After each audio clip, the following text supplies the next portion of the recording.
24절에 두아디라에 남아있어 이 교훈을 받지 아니하고 소위 사단의 깊은 것을 알지 못하는 너희에게 말하노니 다른 짐으로 너희에게 지울 것이 없노라 하셨지요. 여기서 이 교훈을 받지 아니한 자란 아직은 하나님의 말씀대로 살지 못하는 초신자입니다. 열심히 하나님의 말씀을 듣기는 하지만 말씀대로 지켜 행할 만한 믿음은 가지지 못한 것이지요. 하나님의 말씀으로 깨우쳐 주고 교훈해 주어도 아직 그것을 받을 만한 믿음이 안 되기에 받지를 못하고 있는 것입니다. 이들을 향해 사단의 깊은 것을 알지 못한다 했는데, 사단의 깊은 것이란 곧 영의 깊은 세계를 뜻합니다. 어느 나라에든지 법이 있어서 그 법을 알고 지켜 행하면 문제될 것이 없지만, 법을 알지 못하면 자칫 뜻하지 않게 법을 어겨서 처벌을 받게 될 수도 있습니다. 이는 영적으로도 마찬가지여서 하나님의 법을 잘 알지 못하면 자칫 사단의 꾀임에 빠져 하나님의 법을 어기게 됩니다. 그래서 그 대가로 벌을 받게 되는데, 이때 같은 죄를 지어도 어느 단계의 믿음에 있느냐에 따라 받는 형벌이 달라지지요.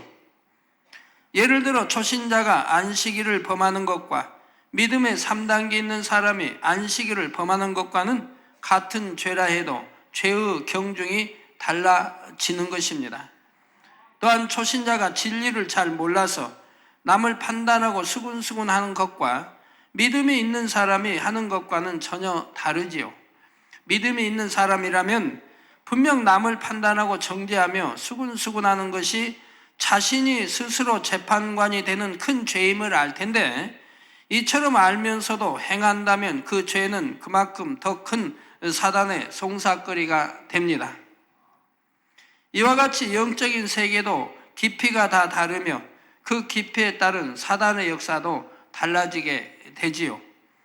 그런데 초신자는 이러한 영의 세계에 대해 깊이 알 수 없기 때문에 사단의 깊은 것을 알지 못한다 말씀하신 것입니다. 성도 여러분, 사람마다 믿음의 분량이 다 다르므로 자신이 먼저 경험하고 거쳐온 믿음의 단계에 대해서는 다른 사람에게 상담해 줄 수가 있습니다. 그러나 아직 자신도 경험하지 못했고 통과하지 못한 믿음의 단계에 대해서는 다른 사람에게 무엇이라 말해 줄 수가 없지요. 들은 지식적인 말씀을 가지고 말해 줄 수는 있으나 그것은 온전한 것이 될 수도 없고 바른 영적 상담이나 신방이 될 수도 없습니다. 육적으로도 영어 회화에 능통한 사람이 자신보다 실력이 낮은 사람에 대해서는 얼마든지 평가를 할 수 있고 가르쳐 줄 수도 있지요. 상대가 어느 정도의 실력을 가지고 있는지, 또한 상대의 문제점이나 고쳐야 할 점이 무엇인지도 지적해 줄 수 있는 것입니다. 하지만 영어 회화에 서툰 사람이 단지 자신이 알고 있는 이론적인 지식만을 가지고 자신보다 실력이 더 나은 사람을 평가하거나 가르치는 것은 맞지가 않지요.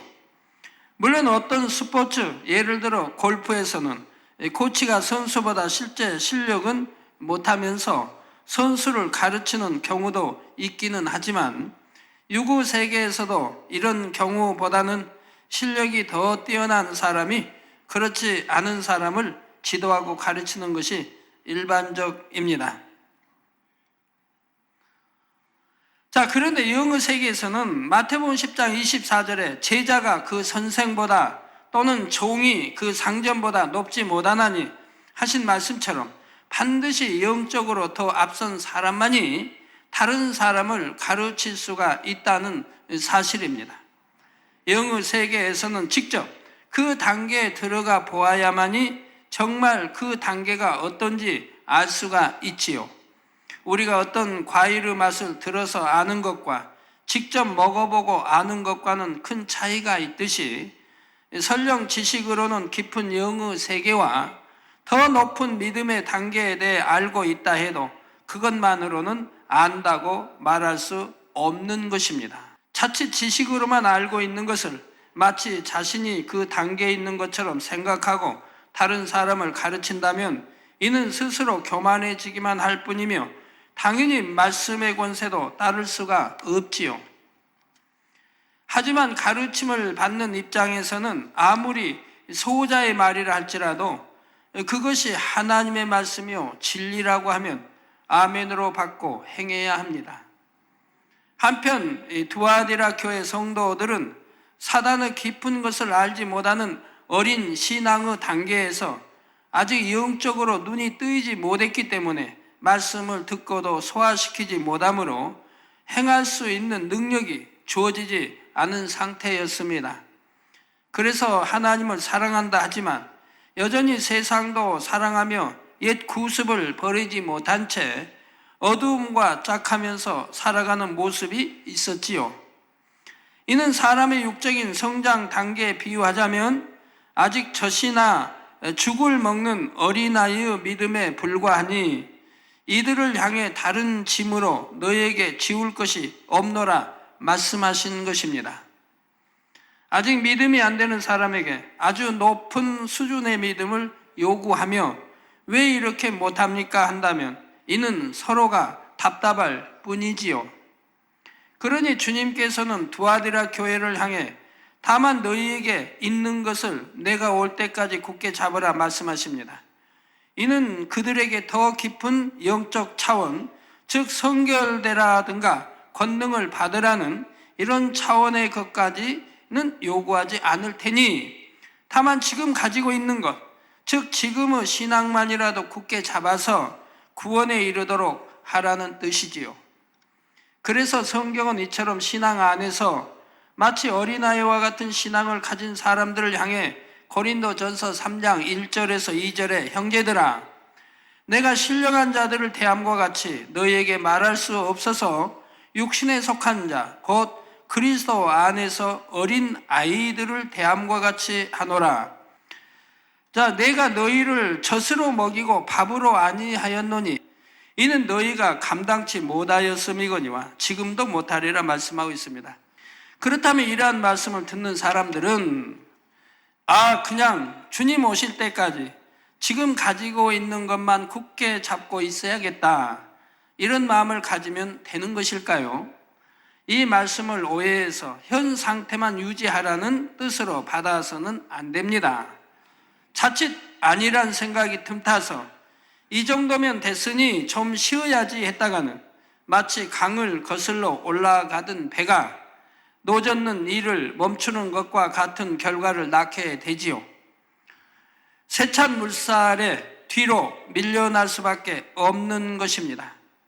더욱이 지금은 하루하루가 5년 전, 10년 전의 하루와는 의미가 다르지요. 물론 주 안에서는 하루하루가 소중하고 의미 있지만 지금 잠시 신앙생활을 게을리하는 것은 예전에 잠시 게을리했던 것과는 엄청난 차이가 납니다. 예를 들어 학생들이 시험을 볼 때도 시험을 몇 달 남기고 하루를 허비하는 것과 시험을 2, 3일 남기고 하루를 허비하는 것과는 비교도 안 될 만큼 큰 차이가 있지요. 그러니 혹여라도 현상 유지만 해야지 하는 아니란 생각으로 신앙생활을 하다가는 결국 엄청나게 퇴보하는 결과를 가져온다는 사실을 알아야 하겠습니다. 그러므로 여러분은 더욱 세월을 아껴서 날마다 나중 행위가 처음 것보다 많아지는 뜨겁고 충만한 신앙생활을 해야 할 것입니다.